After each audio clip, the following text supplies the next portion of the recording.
महान राजा हुए और उस राजा का नाम है शांतनु, और दूसरे राजा का नाम क्या है? एक का नाम है शांतनु, उस शांतनु के भाई का नाम है देवापी। ये दोनों ही भाई अच्छे कुशल राजनीतिक राजा थे, और राजनीतिक राजाओं में एक भाई को कोढ़ का रोग लगता है, और कोढ़ का रोग लगने से जो देवापी नामक राजा था, इसको कोढ़ का रोग लगा, और यही राजा कोढ़ी हो जाने से हस्तिनापुर की गादी पर ये बैठ नहीं पाए। और जब इनको हस्तिनापुर की गादी पर नहीं बिठाया गया तो ये राजा बड़ा चिंतन और मनन वाला था, क्योंकि आज की तरह नहीं है। आज के समय में यदि व्यक्ति को 50 वर्ष पूरे हो जाए तो व्यक्ति ज्यादा माया में और संसार में लिप्त होना चाहता, पर छूटना चाहता नहीं है। पर यदि पहले के जमाने में किसी को बीमारी आ जाए, किसी को तकलीफ हो जाए, परेशानी हो जाए, यदि उसका बुढ़ापा आ गया तो व्यक्ति घर परिवार छोड़ करके परमात्मा की ध्यान साधना तप में लग जाता था। पर वर्तमान कंडीशन ऐसी है कि जब जब व्यक्ति की उम्र बढ़ती है तब तक व्यक्ति ज्यादा बात भरना चाहता, ज्यादा पकड़ना चाहता है, और जैसे वो दुनिया से सारी चीज उठा करके लेकर के जाना चाहता है।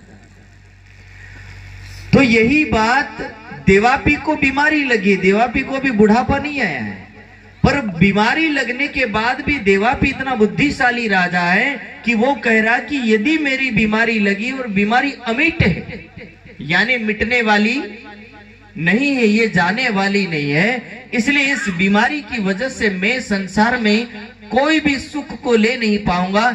इससे अच्छा कि मैं अपने आत्मा के सुख को लेने के लिए चल पड़ूं।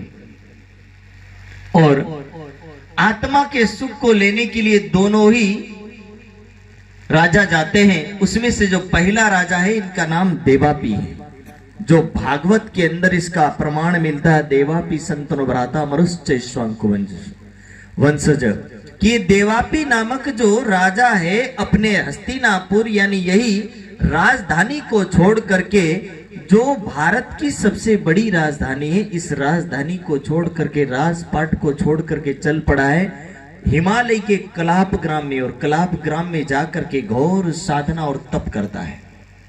इसी घोर साधना और तप के साथ एक और राजा है, जिस राजा का शायद तकरीबन 50 से 60 वर्ष हो चुका था, जिसका नाम क्या है?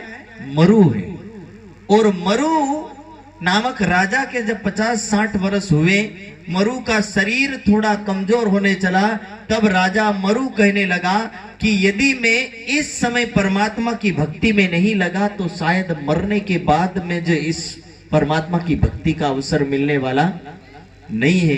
क्योंकि अपनी दुनिया में जब लोगों को देखने चलो ना, तो लोग तो यही सोचते हैं कि मरने के बाद ही सारा कर्म कांड करेंगे।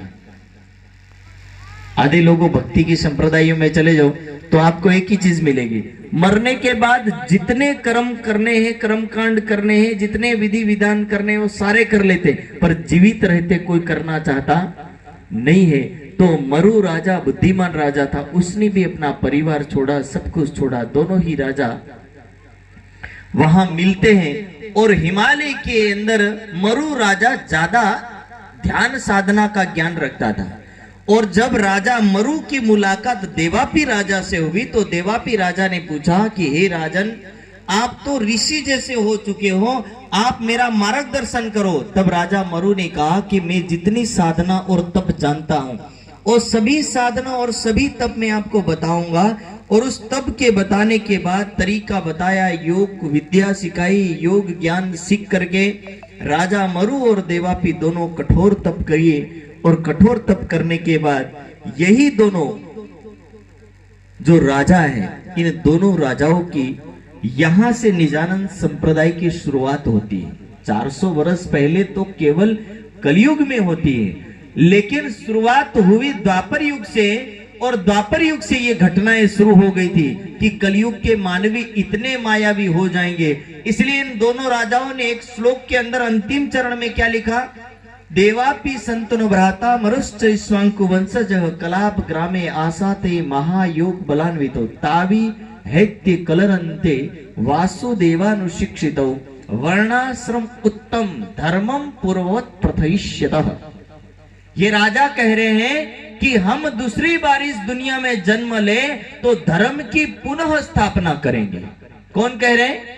ये दोनों राजा अपने ही इसी श्लोक के माध्यम से कह रहे हैं कि ये दोनों इस दुनिया में आएंगे और दुनिया में आने के बाद इन्हीं दोनों राजाओं के जो जीव होंगे जब दूसरी बार मनुष्य तन को धारण करेंगे तो बोले ये दोनों राजा दूसरी बार धर्म की स्थापना करेंगे। पर कैसे करेंगे ये अब आगे वाले चरण में समझाने की कोशिश करेंगे। और इसीलिए इन राजाओं के माध्यम से इस दुनिया के अंदर कैसे ज्ञान प्रसारित हुआ, कैसे दुनिया में ब्रह्म ज्ञान आया, इन्हीं राजाओं के दोनों कठोर राजाओं ने तप किया और तप करने के बाद यही राजाओं के माध्यम से वरदान प्राप्त किया जाता है। देविक शक्तियां दर्शन देती है। विष्णु भगवान जैसे देव भी उनको दर्शन दे करके पूछते कि हे राजन, जो मांगना है मांगो, क्या मांगना चाहते हो? और दोनों राजा मिल करके कहते हैं कि हे देव, यदि कुछ दे सको तो केवल इतना दे देना कि कलयुग में केवल हमें मनुष्य तन मिल जाए। और कलयुग में मनुष्य तन मिल जाए और उसी कलयुग के अंदर जब हमें मनुष्य तन मिले तो हमारा परमात्मा के सानिध्य में रहने का अवसर मिले। परमात्मा के सानिध्य में रहने का तात्पर्य है कि परमात्मा की सेवा करने का अवसर मिले।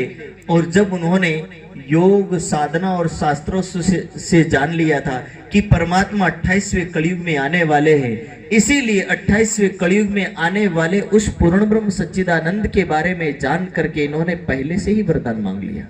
और पहले से जब वरदान मांगा, उस वरदान के अनुसार राजा देवापी का जन्म हुआ दूसरी बार मारवाड़ देश, उमरकोट गांव और गुजरात की धरती पर।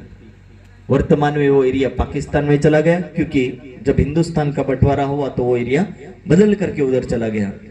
तो यहाँ पर राजा देवापी का जन्म हुआ, जिनका नाम पड़ता है, शास्त्र में लिखा था कि उनका नाम देवचंद्र पड़ेगा। और राजा मरु का जो जन्म हुआ तो वो जामनगर के अंदर हुआ और राजा मरु का नाम पड़ता है दूसरे जन्म में मिहिराज, और मिहिराज के नाम से वो जाहिर हुए। अभी ये दोनों ही राजाओं के अंदर जो जीव था वो जीव यहाँ जन्म लिया। जन्म लेने के बाद इनकी कठोर तप और साधना के कारण से अब इन्हीं के अंदर परम धाम की आत्माएं आती है। एक के अंदर श्यामा महारानी और दूसरी के अंदर स्वयं इंद्रावती की आत्म। और उसी दोनों आत्माओं के माध्यम से अब शुरुआत कैसे होती है, तो अब ये यहाँ से प्रसंग शुरू होता है कि ये जो किरंतन है ये उस समय का है जब ये हरिद्वार के कुंभ के मेले में गए और सारी संप्रदाय के लोग, सारे जन जितने भी वहां थे, उन सभी लोगों ने पूछा कि ये आप कौन सी संप्रदाय के हो।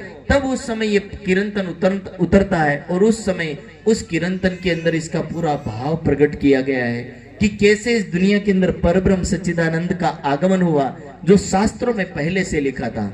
और वही बात पद्मावती ने केन श्रद्धे विंदे पृष्ठे विराजिता इंद्रावती नाम सा देवी भविष्यति कलयुगे, कि ये बात उस समय लिखी गई थी जो आप आज के दिन एक भजन गाए थे जब मैं सुन रहा था। विंध्याचल पर्वत के ऊपर सुंदर धाम सुहाएगा, उसकी पूरी टाइटल है शिव शंकर कह गए उमा से ऐसा कलयुग आएगा, विंध्याचल पर्वत के ऊपर सुंदर धाम सुहाएगा। तो ये जो विंध्याचल पर्वत जो धरती है एमपी की, इस एमपी की जो पन्ना की धरती है, धरती का पहले से वर्णन है कि इसी धरती के ऊपर भगवान शिव का जब आगमन हुआ और मां पार्वती पूछती कि हे स्वामी, आप इस धरती को नमन क्यों कर रहे हो? तब उस समय मां पार्वती को भगवान शिव कहते कि हे देवी, यहां उस पूर्ण ब्रह्म सच्चिदानंद का आगमन होगा और वो पूर्ण ब्रह्म सच्चिदानंद जब इस दुनिया में आएंगे तो कहां और किस तरह आएंगे, तो उसके लिए दूसरे शास्त्र में क्या लिखा था? पद्मावती ने केन श्रद्धे वृंदे पृष्ठे विराजिता, कि पद्मावती यानी इस एरिया का जो एक विशेष नाम इसलिए पड़ता पद्मावती क्योंकि यहाँ लक्ष्मी को श्राप दिया गया था, और लक्ष्मी यही पूर्ण ब्रह्म सच्चिदानंद के चरणों में आने के बाद श्राप मुक्त होती है, ऐसा शास्त्रों में लिखा था। तो इसीलिए पद्मा नाम लक्ष्मी का, और वहां मंदिर भी पद्मा नाम से है, और इसीलिए उस एरिया का नाम कि वो जब यहाँ इंद्रावती नाम की देवी इस दुनिया में आएगी तो उस समय उस धरती के ऊपर जो भवन बनेगा, जो मंदिर बनेगा, उस मंदिर का नाम क्या पड़ेगा? पद्मावती पड़ेगा। और इसीलिए ये नाम भी उसी देवी के नाम से रखा गया, यानी लक्ष्मी के नाम से रखा गया।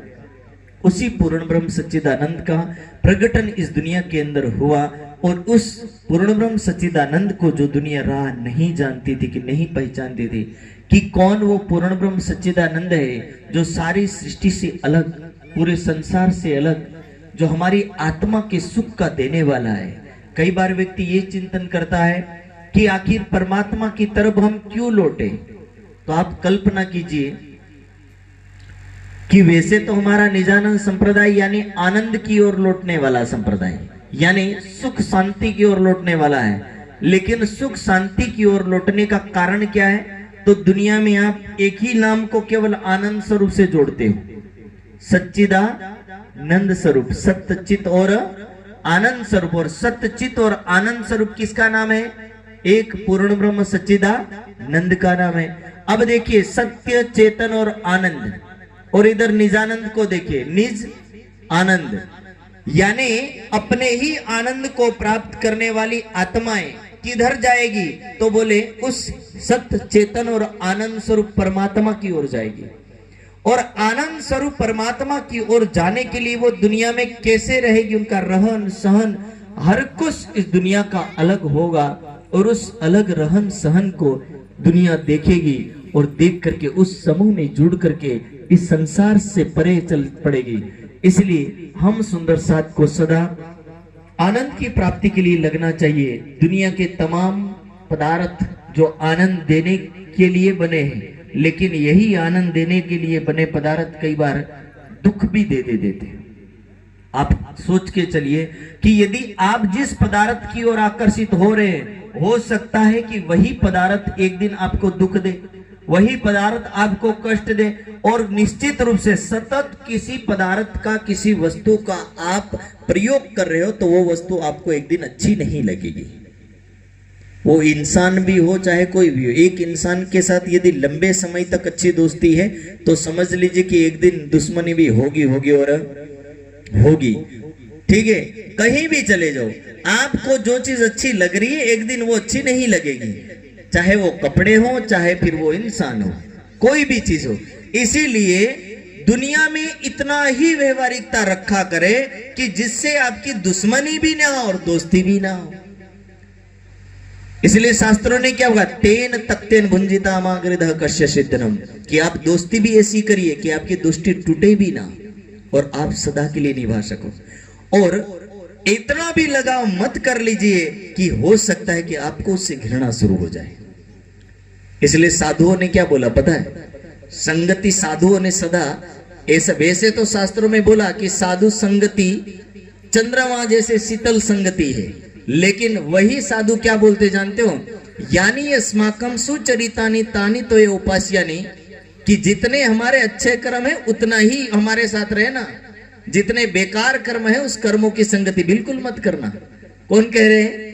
संतों की यही लाइनें हैं कि जितने हमारे अच्छे कर्म है उस अच्छे कर्मों की ही संगति करना, पर जितने हमारे बेकार कर्म है उस बेकार कर्मों की संगति बिल्कुल मत करना। यदि बेकार कर्मों की संगति करोगे तो एक दिन तुम हमें भी भूल जाओगे और धर्म को भी भूल जाओगे। इसलिए ये पहले से नियम बनाया, क्योंकि ऋषि और परमात्मा कभी भी असत्य बात नहीं बोलते। यदि परमात्मा ने कहा है, अक्षर ब्रह्म अपने बातों को वेद में बता रहे कि तेन तक्तेन भुंजिता मागृदः कश्य सिद्धनम, उसी को उपनिषद दूसरी भाषा में क्या कहता जानते हो, कुर्वन्नेवे कर्माणे जिजी विशेषतम सम एवं त्वयि नान्यथेतोस्ति ना कर्म लिप्यते नरः। कर्म कर, पर किसी के साथ इतना भी लिप्त मत हो जा कि कल उठ करके वही तुम्हें दुख दे दे। बोलो श्री प्राणनाथ। इसीलिए घातक वो होता है जो अपने पास वाला होता, पराया इतना घातक होता नहीं है। इसलिए दुनिया में पदार्थ हो, मान लीजिए किसी को दाल बहुत पसंद है, एक उदाहरण दे रहा हूं, सिंपल उदाहरण, दाल किसी को बहुत पसंद है, लेकिन वही दाल यदि ज्यादा रोज खाई जाए तो इसी दाल से एक बीमारी उत्पन्न होती है। उस दाल की बीमारी का नाम पता है? Uric acid. जानते हो यूरिक एसिड होता क्या है? घुटने सूज जाना, जॉइंट सूज जाना, ठीक है, इसको क्या बोलते हैं? गठिया रोग। कभी भी प्रैक्टिकल कर देखना, यदि आपको मेरी बात असत्य लगे तो ये क्या है कि ना कर्म लिप्यते नर, कि दुनिया की कोई भी वस्तु ऐसी मत पकड़ लेना जो आपको अच्छी लगे। वैसे तो दाल विटामिन से भरपूर है, मैं एक एग्जांपल दिया हूं, वैसे दाल खाना बंद मत कर देना। बोलो श्री प्राणनाथ। मैं उदाहरण दे रहा हूं कि दुनिया की कोई कितनी भी पावरफुल चीज है, यदि आप लगातार खाते रहो या करते रहो या उसको सदुपयोग में लेते रहो तो वही वस्तु एक दिन आपके लिए हानिकारक हो जाएगी। इसीलिए एक शास्त्र क्या करे? ना लिप्यते कर्म, कि नर कभी भी ऐसे कर्मों में लिप्त ना हो, और यदि आपको प्रयोग करना है तो क्या करे? तेन तक्तेन, तक्तेन यानी प्रयोग करते हुए भी उसको अलग रखो। बोलो श्री प्राणनाथ। तो ऐसा क्यों करने के लिए बोला?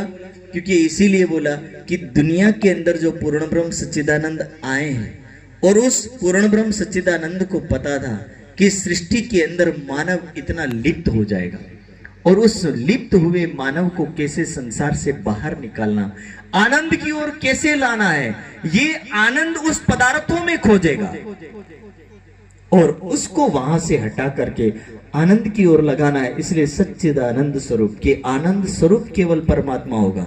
बाकी दुनिया में किसी भी पदार्थ की ओर तुम जाओगे तो ये एक दिन आपके लिए हानिकारक बनेगा। इसलिए जैसे दाल का एग्जाम्पल दिया, इसी तरह दुनिया में यही एक सुख का सागर है। जानते हो, जब मैत्री को ये बात पता चली कि याज्ञवल्क्य घर परिवार छोड़ करके जाने वाले, तो मैत्री क्या कह रही कि हे देव, ऐसी क्या चीज है इस आंखें बंद करने में जो आप पूरे राजपाट को छोड़ना चाहते हो? तो याज्ञवल्क्य क्या कह रहा जानते हो? याज्ञवल्क्य कह रहा कि हे मैत्री, दुनिया की पूरी धरती को सोने से जड़ित करके दे दिया जाए और इतना देने के बाद भी जो सुख नहीं मिल सकता वो आंखें बंद करने में सुख है। बोलो श्री प्राणनाथ। अब चिंतन कीजिए कि आंखें बंद करने में वो सुख है जो पूरी धरती को सोने से जड़ित करके कोई दे दे और देने के बाद जो सुख नहीं मिलता है, क्योंकि इतना सोना लेने के बाद जो आनंद नहीं आता उससे ज्यादा आनंद परमात्मा की भक्ति में है। और उसके बदले में यदि कोई धरती को सजा करके सोने से सजा करके दे दिया जाए और उसके बदले में परमात्मा का सुख दे दे, तो कह रहे कि हे मैत्री, मैं ये पूरी धरती सोने से सजा करके देने को तैयार हूं यदि मुझे परमात्मा का कोई सुख दे दे।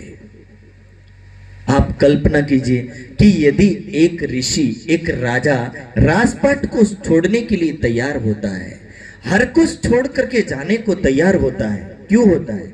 क्योंकि राजा को भी पता है, राजा जानता है कि जो साधना में आनंद है, जो परमात्मा के सुख में आनंद है, वो किसी में आनंद नहीं है।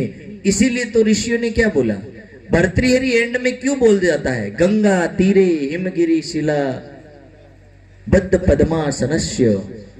भर्तृहरि ऋषि एक ही बात को दोहरा देता है कि गंगा का किनारा हो और हिमगिरी शिला और हिमालय के बर्फीले पहाड़ हो, और उस पहाड़ों के बीच में ब्रह्म ध्यानम भैषण विधिना, कि मैं ब्रह्म के ध्यान में सतत डूबा हुआ हूं।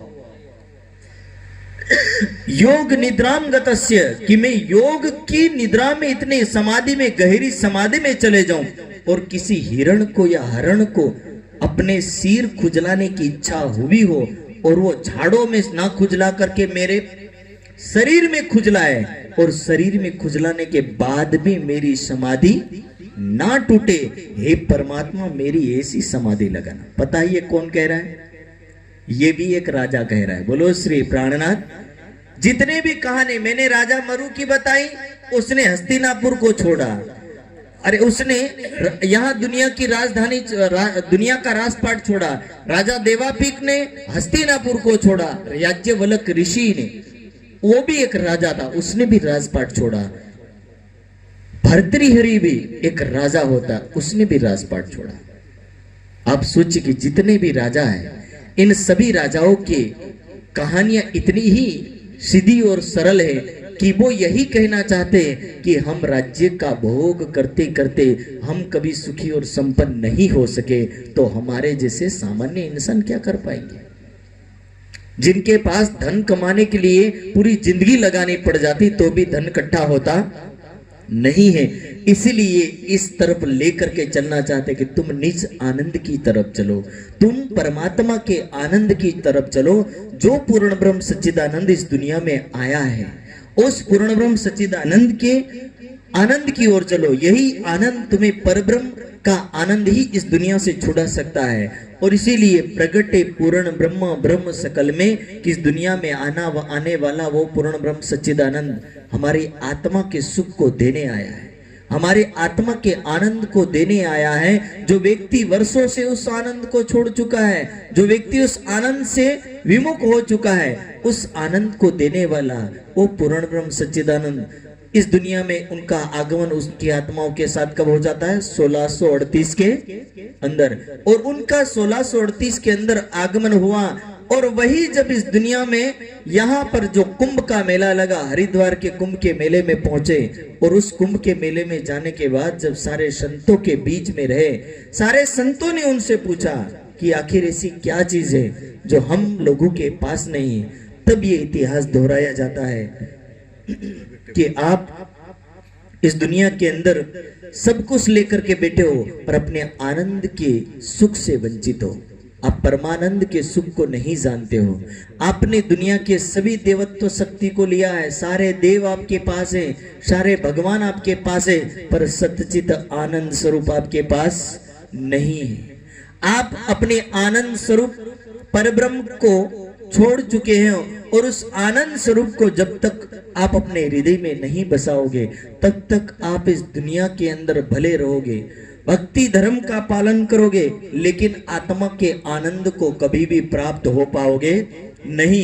ये आत्मा का आनंद ही एक ऐसा आनंद है जिस आनंद को प्राप्त करके व्यक्ति पूर्णतया संतुष्ट होता है, और उस आनंद के बाद शायद किसी और सुख की कामना भी करने की जरूरत पड़ती नहीं है। इसलिए ये आनंद का स्वरूप जो है परमात्मा, इस आनंद के स्वरूप का यहाँ वर्णन किया जा रहा कि निजानंद दर्शन की जो शुरुआत इस तरह हुई, और होने के बाद जहां पर आनंद की ओर ले चलने वाला जो पूर्ण ब्रह्म सच्चिदानंद इस दुनिया में आया, और आने के बाद क्या हुआ?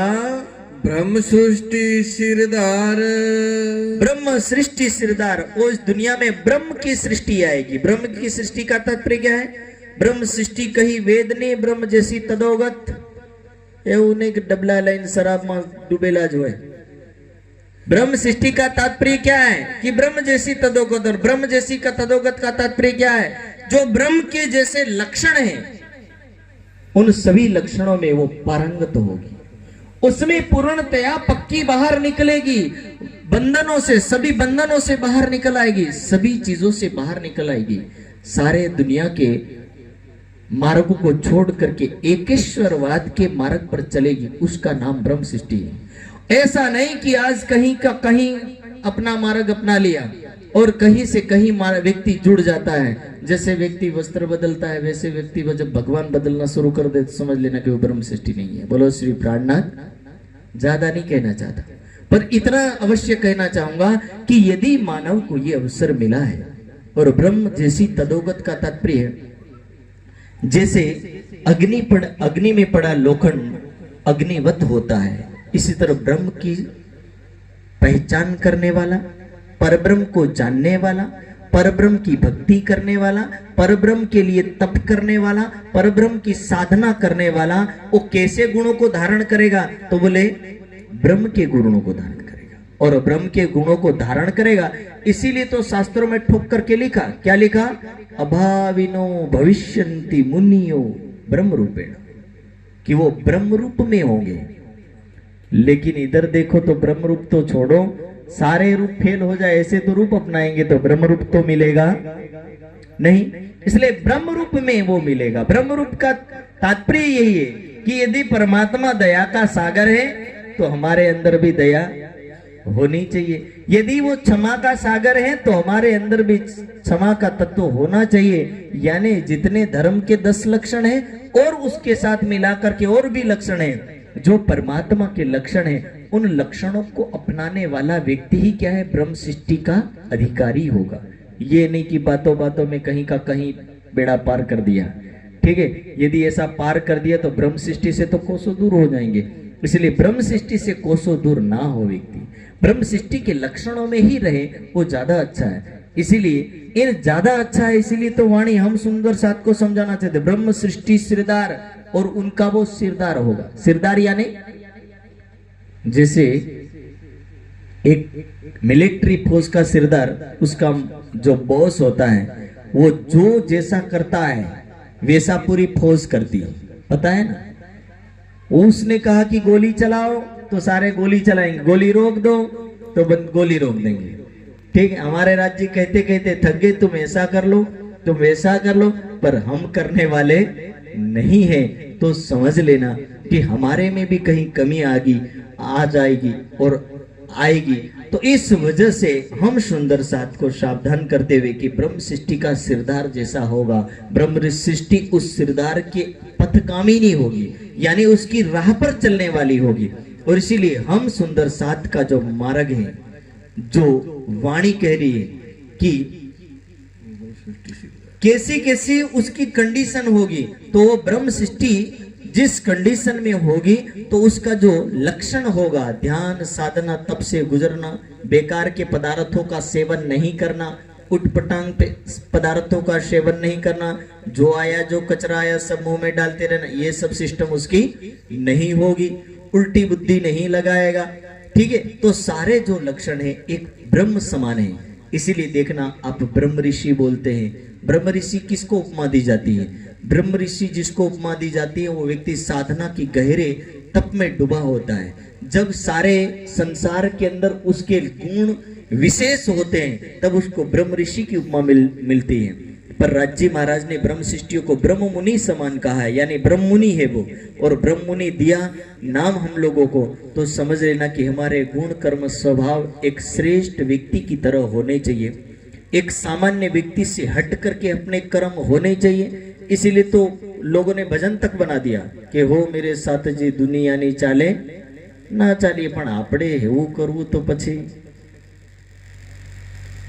हम चाले वही चलेंगे जो दुनिया करना चाहती है। तो कल्पना कीजिए कि यही वाणी करेगी, ऐसा ब्रह्म सृष्टि का सिरदार होगा, वो सिरदार इस दुनिया में आएगा और उनके सिरदार के साथ उनकी फौज भी साथ में रहेगी। ईश्वरी सृष्टि और जीव की, और दो लोग और भी उनके साथ संगति में रहेंगे। कौन? तो बोले ये फौज और उसका मालिक, सरदार उनका। ठीक है, तो जो ब्रह्म सृष्टि का सिरदार है वो, और ब्रह्म सृष्टि जब दुनिया में एक अलग राह पर चलेगी तब कौन आएंगी? ईश्वरी सृष्टि और जीव की सब आए करो दीदार। यदि ब्रह्म सृष्टि के लक्षण बदले, ब्रह्म सृष्टि के रहन सहन बदले, ब्रह्म सृष्टि का गुण कर्म स्वभाव बदला, तो ईश्वरी सृष्टि भी जब आएगी तो वो भी उनके पद चिन्हों पर चलेगी। जीव सृष्टि भी आएगी, वो भी उनके पद चिन्हों पर चलेगी। और जीव सृष्टि और ईश्वरी सृष्टि के लिए तो क्या कहा? सब आए करो दीदार, कि ये ब्रह्म सृष्टि का जो सिरदार आया है, इस सिरदार के तुम आ करके दर्शन करो। क्यों दर्शन करो? क्योंकि उसके एक दर्शन मात्र से इस दुनिया में अखंड मुक्ति का अधिकारी बन जाता हो। इसीलिए तो परमात्मा का जिसने स्वरूप देख लिया हो या परमात्मा का जिसने दर्शन किया वो सदा भव सागर से मुक्त हो जाता है। इसलिए उस पूर्ण ब्रह्म सच्चिदानंद की राह को बताने वाला ये ज्ञान, ये मार्ग हम सब सुंदर साथ को सदा उस मार्ग की ओर ले जाता है जो आनंद का